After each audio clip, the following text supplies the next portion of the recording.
Kita lihat perbankan di Indonesia sangat mendukung pertumbuhan perusahaan pembiayaan bahkan dari sisi pendanaan.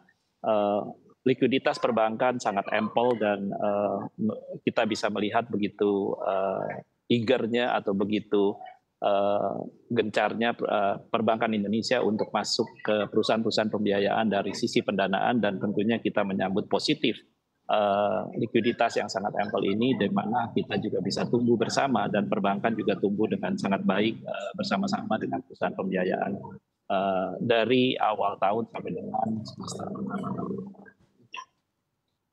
Oke, oke baik. Secara tantangannya, adakah tantangan Anda mengamati pendanaan bagi multifinance di semester kedua 2023 ini, Pak Suwandi? Ya, kami tidak melihat adanya yang terhadap pendanaan, karena seperti yang saya sampaikan bahwa likuiditas dalam negeri, perbankan dalam negeri sangat ample dan sangat mendukung pertumbuhan perusahaan pembiayaan, dan harapan kita juga walaupun kita tahu bahwa dalam waktu dekat akan ada pesta demokrasi, tentu kita harapkan bahwa pertumbuhan industri tetap terjaga dengan baik dan tidak terpengaruh dengan adanya pesta demokrasi yang akan segera dimulai. Oke, dengan ada pesta demokrasi sebetulnya untuk kinerja dari secara historikalnya adakah penurunan di sektor pembiayaan, Pak Suwandi? Ya, kita ketahui bahwa setiap kali pesta demokrasi tentunya banyak hal terkait dengan pertumbuhan perusahaan pembiayaan. Di dalam setiap 5 tahunan, perusahaan pembiayaan mendekati pesta demokrasi pada dasarnya tidak mengalami dampak yang sangat signifikan negatif, tapi bahkan mengarah ke arah yang positif. Dan tentunya di dalam pesta demokrasi yang mendatang ini, kita harapkan juga keadaan politik sosial juga akan cukup stabil dan kita dapat tumbuh dan sesuai dengan pertumbuhan yang ada di dalam negeri sendiri, karena kita biasanya tumbuh secara linier bersama-sama pertumbuhan perekonomian Indonesia. Bahkan kalau kita bicara tahun ini pertumbuhan kita sangat baik, sudah lebih dari 15% di semester pertama tahun 2023. Oke, untuk targetnya di full year dengan adanya pesta demokrasi ini akankah akan terganggu dan kiranya akan ada di angka berapa untuk pembiayaan di sepanjang atau full year 2023, Pak Suwandi? Kami memprediksi pertumbuhan kita, memang kita ketahui bahwa banyak sekali para ekonom bahkan juga para pelaku industri mengatakan mungkin setelah bulan 10 akan ada sedikit perlambatan. Nah, kalau terjadi perlambatan, kami juga masih meyakini bahwa pertumbuhan perusahaan pembiayaan masih di kisaran sekitar 13% ya. Oke, di angka 13% begitu ya. Nah ini kita mengamati juga secara sentimen lainnya yaitu persoalan chip semikonduktor yang juga terbatas begitu. Apakah ini juga dapat mempengaruhi kinerja dari sektor pembiayaan, Pak Suwandi? Ya, kalau kita ketahui memang kita juga mendapat berita bahwa semikonduktor ini masih menjadi kendala para produsen otomotif ya. Namun demikian juga kita ketahui bahwa demand masih cukup baik, dan tentunya di dalam sisi pembiayaan memang kita saat ini sudah tidak sangat tergantung dari sisi pembiayaan multiguna. Kita ada pembiayaan-pembiayaan lain, investasi maupun pembiayaan modal kerja.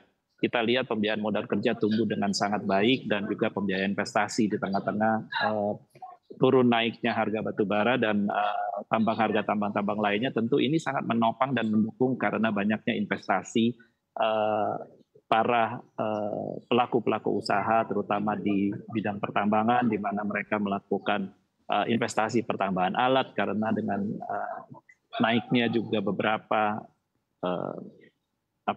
beberapa industri seperti nikel dan beberapa tambang-tambang lainnya juga, ini menopang pertumbuhan dari sisi pembiayaan investasi di perusahaan pembiayaan.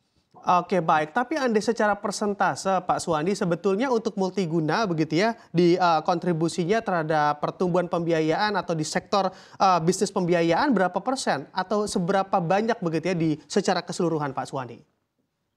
Ya, tentu harapan kita adalah memang secara portofolio pembiayaan multiguna masih cukup besar di kisaran angka lebih dari 60%. Namun kita ketahui bahwa dengan adanya permasalahan semikonduktor, pertumbuhan pembiayaan multiguna merangkak naik, bahkan sekarang sudah menuju ke double digit lebih dari 11-12%. Nah, tentu harapan kita kalau nanti semikonduktor tidak menjadi masalah, pertumbuhan multiguna saya yakinin akan lebih tinggi lagi pertumbuhannya, bahkan mungkin mengarah ke 15 sampai dengan 18%. Oke, hingga 18% begitu ya Pak Suwandi. Pak Suwandi, Anda mengamati secara sentimen lainnya yaitu beberapa bulan kemarin kita rasakan begitu ya banyak libur panjang atau cuti bersama. Sebetulnya secara kinerja terhadap industri pembiayaan seberapa berpengaruh terkait hal ini? Pengaruhnya tetap ada karena kalau kita lihat apa yang terjadi non performing financing perusahaan pembiayaan setelah Idul Fitri sedikit merangkak naik dari 2,37% merangkak ke 2,47%. Namun ini masih dalam batas-batas toleransi yang baik. Kita ketahui bahwa kenaikan ini penyebabnya adalah di mana banyak liburan dan juga setelah Idul Fitri juga masih ada liburan-liburan yang cukup panjang yang kita ketahui. Dan tentu ini sangat mempengaruhi dan bahkan liburan tersebut adalah menjelang akhir bulan dan tentu semua mengamati bahwa ada sedikit kenaikan non performing financing ini dan harapannya kenaikan ini memang penyebabnya adalah bagaimana dana-dana dari para debitur terpakai untuk kebutuhan-kebutuhan lain dan untuk cicilan agak sedikit tertunda dan harapan ini tidak juga menjadi ketertundaan yang cukup lama.